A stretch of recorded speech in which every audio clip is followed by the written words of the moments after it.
Good afternoon, Year 6, and welcome to your third literacy lesson of this week. Now, without further ado, I'm going to go straight to showing you some of the exceptional work that I saw on Seesaw yesterday. We are going to begin with Zion's great example. It was so difficult to choose Year 6. There were so many excellent examples, but there were a few that really stood out. Let's start with Zion's. Hiya diary, I'm back again. Nice to see you. Currently I'm floating along the Nature Reserve's lake, on a boat of course, and it's so soothing, especially after a stressful day, although it does get exhausting after rowing for a bit. I know it's quite bizarre rowing alone in the dark, but I just needed some time by myself. My parents are so unfair. I'm glad that it's only you and I here now. The vibrancy of the aurora borealis clears the sky and the sound of the barely visible waves ripples through my ears. Paradise, don't you think?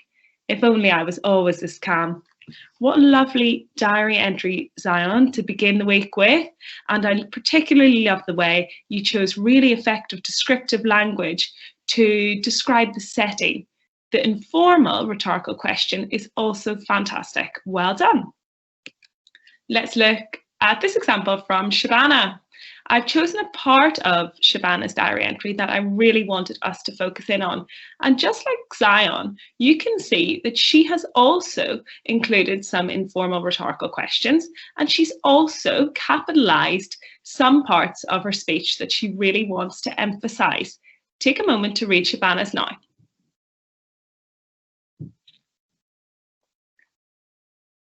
Great, and I love that original idea at the end, Shabana, where you mentioned that you were just going to take a moment to draw a smiley face on your knee, because why not? And finally, we have Dia from Kent class. Pause the video and take a moment to read Dia's. What really stood out to me about yours, Dia, is the original ideas that you had. It was completely different to my model, but you still effectively conveyed the purpose. Really well done. Now, we've got some areas to work on. As we know, feedback really improves our writing, so hopefully we will be able to use this feedback to progress even further today. As is always the case when we're writing informally, we often use lots of contracted words. So do not becomes don't, I am because I becomes I'm, I have becomes I've. Unfortunately, despite the fact that lots of us were using contractions yesterday to convey that informal tone, we were forgetting our apostrophes. And without the apostrophe, the words do become grammatically incorrect. So remember today, please, that the apostrophe replaces the missing letters. And you can see that I have written 3 examples there for you. Point number 2. Again, when we're writing informally, sometimes some of us have a tendency to write really long sentences because it's quite a chatty style. And often when we do this, we include lots of commas because we feel like we need to take breaths. However, it is not accurate to place a comma between 2 independent clauses. That means 2 sentences that make sense by themselves. So here's a few examples that I spotted in yesterday's writing, and I've added in semicolons instead of commas.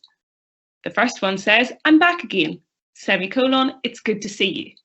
It would not make sense to put a comma between those 2 clauses because they both make sense by themselves. A semicolon works because they're both linked. You could have also used a full stop or a conjunction. I'm back again and it's good to see you, although a semicolon is probably more effective than and in that instance. Let's look at the second example now. I'm just totally exhausted, semicolon. I've been rowing for hours now and this is the only time I've stopped.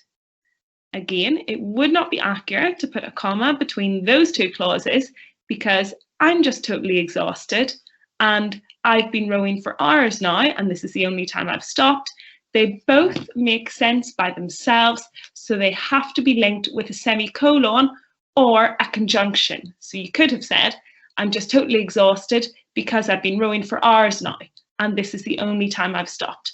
But a semicolon can also be used because it explains, or it links both the clauses together. Okay? Frances is exhausted because she's been rowing for hours.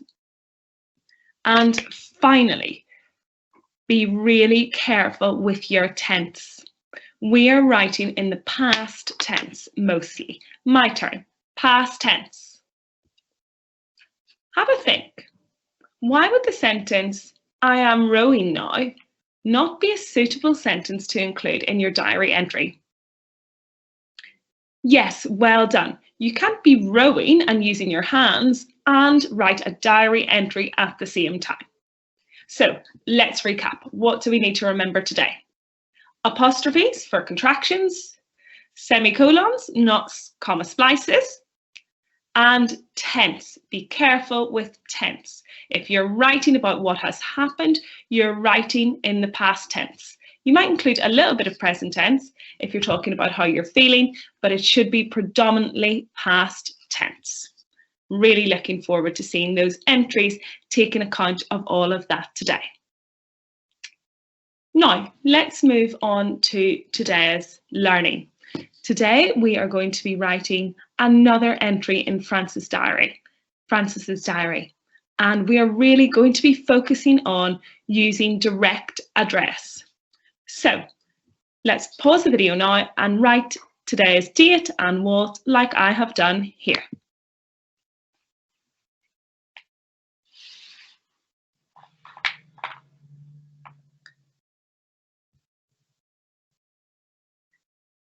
Great. Okay, fantastic. If you've got your page ready, then we're all set to go. The purpose of today's writing is to convey Frances's thoughts and feelings when she begins to feel a little bit unsettled in the boat. And that is at the point where she hears an unusual sound. So yesterday, your diary entries ended when Frances, some of you said she was in heaven, some of you said peace at last. So she was very calm, very content. But today's entry, you will begin to write it at the point where she's been woken up. So now we're going to watch the video to remind ourselves of how Frances might have been feeling and what she might have been thinking when she heard that first on the side of the boat. Let's have a look at the video.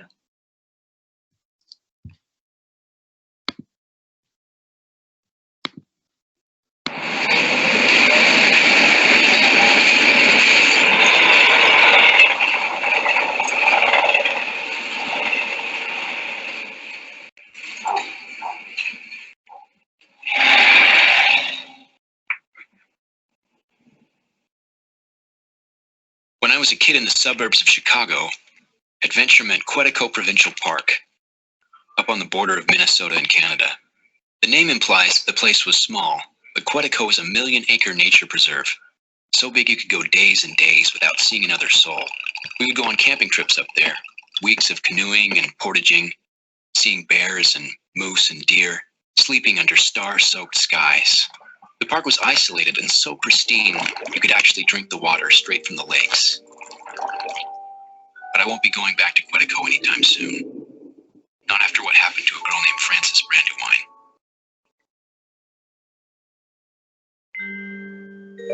Frances was 17 at the time, black-haired and with a reckless nature, determined always to leave the well-trod path, break new ground, and be alone. A few years ago, Frances was up in Quetico with her family. They were in a remote part of the park, camped on the shore of one of the deeper lakes, a lonely body of water carved millions of years ago by a passing glacier. The deep part of this particular lake was rumored to be about 300 feet. One night after her family went to bed, Frances took the rowboat out, planning to find a quiet spot in the middle of the lake, lay on the bench of the boat, look up at the sky, and maybe write in her journal. So she left the shore, rowed for about 20 minutes, and when she felt satisfied that she was over the lake's deepest spot, she lay down on the bench and looked up at the night stars were very bright, and the aurora borealis was shimmering like a neon lasso. She was feeling very peaceful. That was the point where we ended yesterday's diary entry. So today's diary entry is going to begin from here. Then she heard something strange. It was like a knock. She sat up, guessing that the boat had drifted to shore and run aground. But she looked around the boat and she was still a half a mile from shore. She leaned over the side to see if she'd hit anything, but she saw nothing. No log, no rocks. She lay back down. Okay, so we are ready to begin our independent writing then. Now let's remind ourselves of the purpose. In this paragraph we are going to be conveying, that means showing, Frances's thoughts and feelings when she hears a really unusual sound. We know that from the end of that video, the part of the video that we watched today, Frances was in a contented reverie, so she was relatively happy. Although we could see that a little bit earlier on, she was slightly panicked, and that's probably why she decided to turn to her diary. So step one will be to greet the diary in a really informal way. Frances probably didn't think she would be writing in her diary again. I'm sure last time she wrote, she thought the next day she'd be rowing back home. But instead she's having to pick up her diary because she's got something she desperately wants to let them know. So I'm going to start by saying, "Hey diary, I'm back again." I could also say, "Hi diary, me again."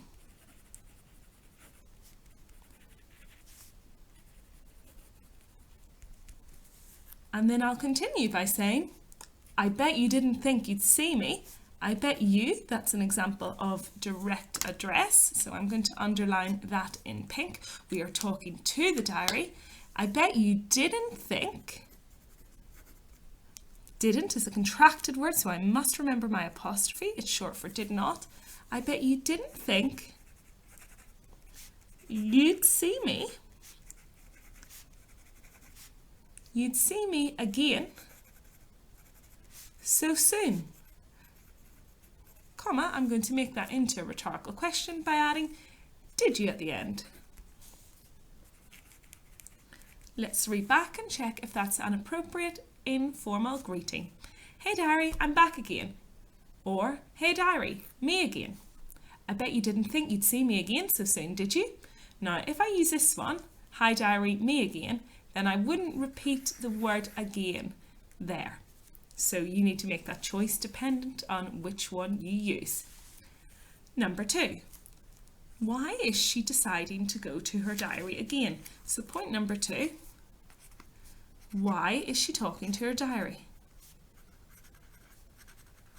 Or what has she heard?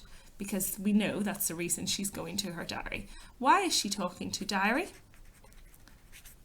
What has she heard?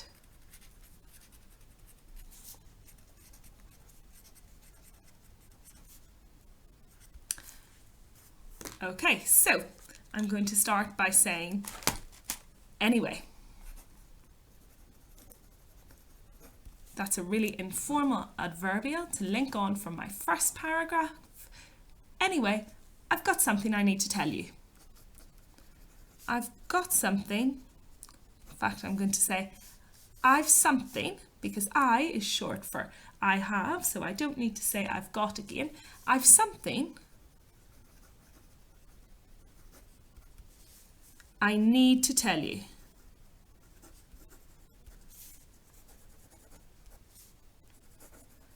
And I'm going to use a colon there to introduce exactly what it is that I need to tell the diary.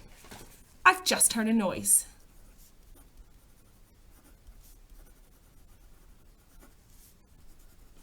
Actually, if I say I've just heard a noise, yes, I can say I've just heard a noise, because you can write at the same time as hearing a noise, but I suppose I probably wouldn't say just there, because she actually did between writing in the diary and hearing the noise, she actually looked over the side of the boat. So I'm just going to say I heard a noise because I suspect it happened more than just a second ago. I heard a strange noise, I'm going to say. Full stop. Anyway, let's read back and check. Anyway, I've got something I need to tell you. I've heard a strange noise. In fact, I think I'm going to say I heard a strange noise. I've heard wouldn't make sense. I heard a strange noise just a few moments ago. Just a few moments ago. To make it really clear when you heard that noise. I heard a strange noise just a few moments ago. It was a knock. No, it was a knock actually, because she's not entirely sure.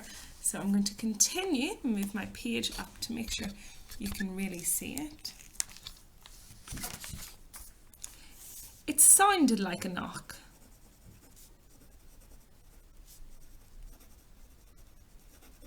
Full stop.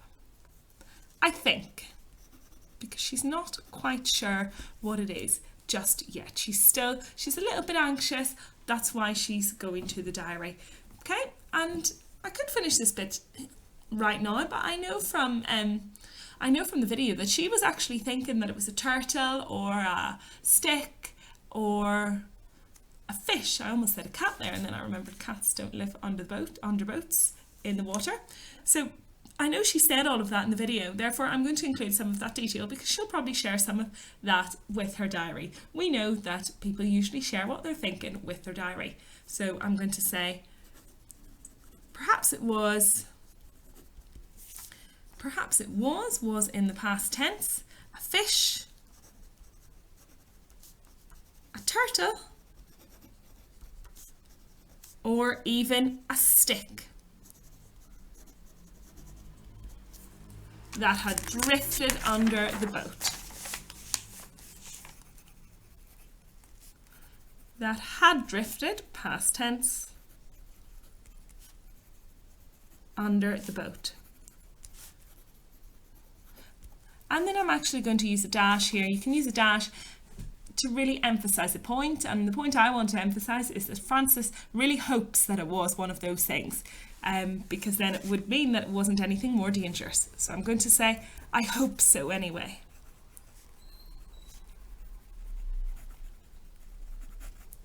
Great job. Let's read back then and see that what we have so far is informal and it achieves the purpose of describing how Frances is feeling and what she's thinking. We also want to make sure we've tried to include some direct address if we can. Hey diary, me again. I bet you didn't think you'd see me. So there we have direct address and correct use of apostrophe, because you'd is short for you would. You'd see me again so soon, did you? Love the use of did you there, because it's a rhetorical question and that adds to that chatty style. Anyway, I've got something I need to tell you. I've just heard a strange noise. Or I heard a strange noise just a few moments ago. It sounded like a knock, I think. In fact, I don't need to build too much suspense here, so I'm just actually going to say, I think it sounded like a knock. Because at the moment, she's not too scared. I think it sounded like a knock. But I can't be sure. At the moment, she's just wondering what it is. She's pondering. She's not incredibly frightened just yet, but I can't be sure. Perhaps it was a fish, a turtle, or even a stick that had drifted underneath the boat, that had drifted under the boat. I hope so anyway. And our final point is she is going to try and reassure herself. She's going to almost talk positively to herself, reassure herself, so that she can fall into that contented reverie. So I'm going to begin by saying, I know what you're thinking, diary. I'm going to directly address the diary again because, Frances, when you want reassurance, you often talk to somebody. And in this instance, she's talking to the diary. I know what you're thinking, diary.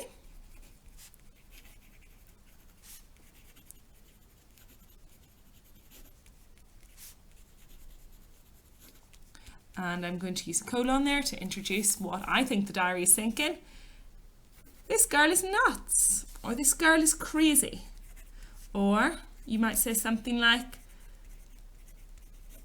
how is it possible to hear a noise in the middle of nowhere? What's she thinking? This girl is, I know what you're thinking, diary. This girl is crazy, or this girl is nuts, but, and then I'm going to continue. I'm not going to say but, actually, I'm going to say, and you're probably right. Now, we wouldn't usually begin a diary, we wouldn't usually begin sentences with and, however, you can sometimes when you are writing really, really informally, but I would encourage you not to, except for the odd time if you think it really adds to the effect. I'm using it here because it will really emphasize that first point. So let's read it back. I know what you're thinking, diary. This girl is crazy. And you're probably right. And I'm going to use a semicolon here to join that clause to another independent clause that's linked to it. And I will say, I'm sure it's nothing at all. It's nothing at all.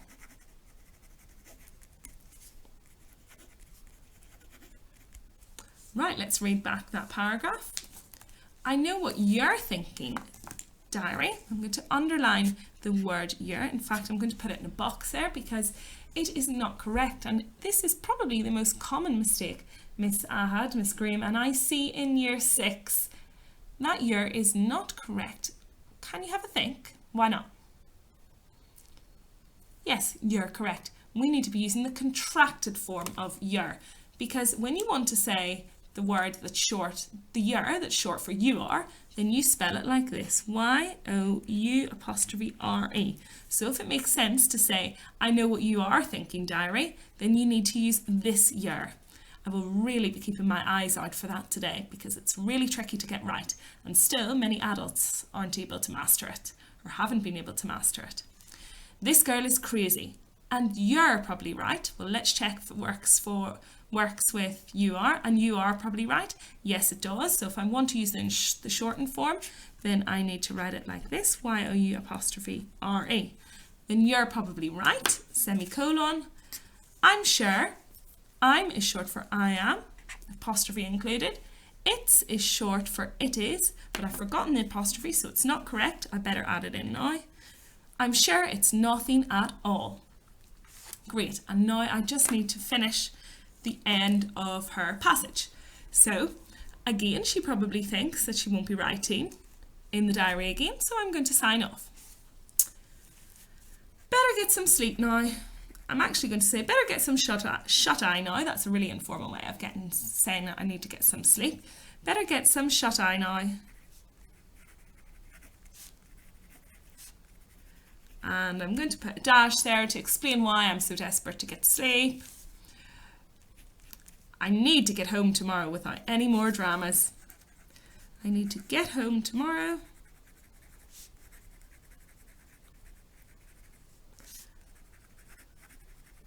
without any more dramas.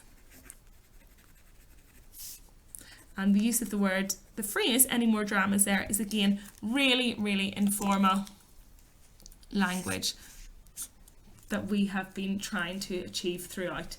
And I'm going to finish it by signing off, something that's quite linked to trying to get home. I'm going to say, wish me luck, diary. Wish me luck, diary. And then I'm going to sign it off as F, because Frances is really familiar to the diary, so you might just write your initials, or you might not even need to sign it off at all because it's the same person writing in it. That is up to you. Okay, let's read back then and see, have we achieved everything we set out to do? That was our informal tone, our direct address, past tense, and accurate use of contractions. Hey diary, I'm back again, and can I draw your attention to the word diary? It is D-I-A-R-Y. We had lots of children saying hey dairy today, which was interesting. Hey diary, I'm back again, or hey diary, it's me again. I bet you didn't think you'd see me again so soon, did you? Anyway, I've got something I need to tell you. I heard a strange noise just a few moments ago. I think it sounded like a knock, but I can't be sure. Perhaps it was a fish though, or a turtle, or even a stick that had drifted under the boat. I hope so anyway. Now, I think I need an adverbial in there to make it more cohesive. I don't want to keep starting with I, so I'm going to say, now I know what you're thinking, diary. This girl is crazy. And you're probably right. I'm sure it's nothing at all. Better get some shut-eye now. Again, I think I need an adverbial there, so I think I'll say, so, I better get some shut-eye now. I need to get home tomorrow without any more dramas. Wish me luck, diary. Again, use of the direct address at the end.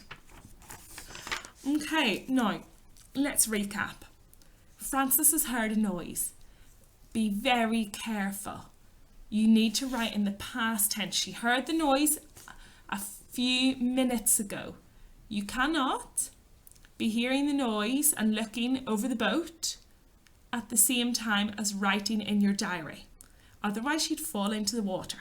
So it has to be the past tense. So using phrases like, just a moment ago, I heard a noise. Okay? Informal language, direct address, remember your contractions and your past tense. So far, this work has been fantastic on Frances, and I'm really, really excited to see what ideas you come up with today. How is she feeling when she first hears those noises? What does she think it is? And at the end of the diary entry, I expect to see that she's calmer again and that she's ready to go for another little nap in her boat. I can't wait to see all your entries on Seesaw. We had almost 200 views on our Frances video yesterday, which was amazing. And I can see that all that concentration you're putting in and focus is really paying off. So best of luck, everybody. We'll choose some to shout out, top 3 to shout out tomorrow in the literacy lesson, and your teachers will also share some great examples in their meetings too. Have a great day, team.